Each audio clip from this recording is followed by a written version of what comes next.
जरूरत नहीं।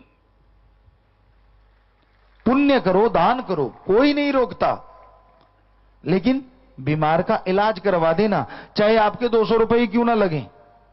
भूखे को खाना खिला देना, चाहे 50 रुपए क्यों ना लगे हों। हो सके तो अपनी छत पे दाने डाल दीजिए, पानी रख दीजिए कहीं भी, तो वो आदमी जिसका इलाज करवाया, वो पक्षी जिन्होंने वो दाने चुने, वो पानी पिया, यकीनन इस कलयुग में उनकी दुआएं बहुत बड़ा असर रखती हैं और आपको खुशियों का कारण बन जाती हैं।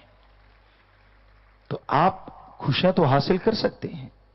बेइंतहा कितने कार्य आपको बोल रखे हैं, उन कार्यों के ऊपर अगर आप अमल करते जाओ तो कोई कमी रहे ही ना।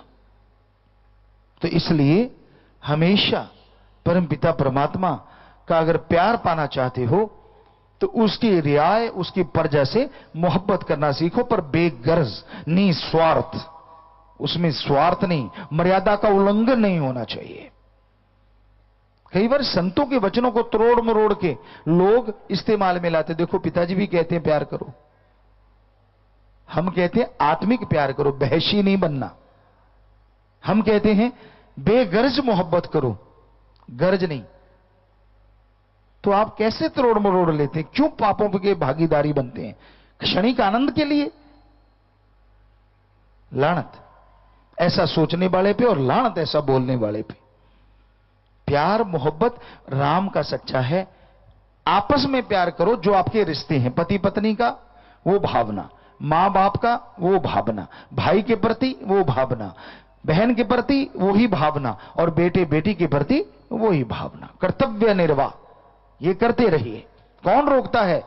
पर भावना शुद्ध रखिए, पवित्र रखिए, और साथ में मालिक के नाम का जाप किया करो अगर बचना चाहते हो इस कलयुग की आग से। क्योंकि यहां हाथ को हाथ खाए जा रहा है, यहां मतलब प्रस्त लोगों का बोलबाला है। अपना उल्लू सीधा करने के लिए किसी को किसी भी हद तक गिरा सकते हैं, अपना उल्लू सीधा करने के लिए किसी को किसी भी जाल में फंसा सकते हैं।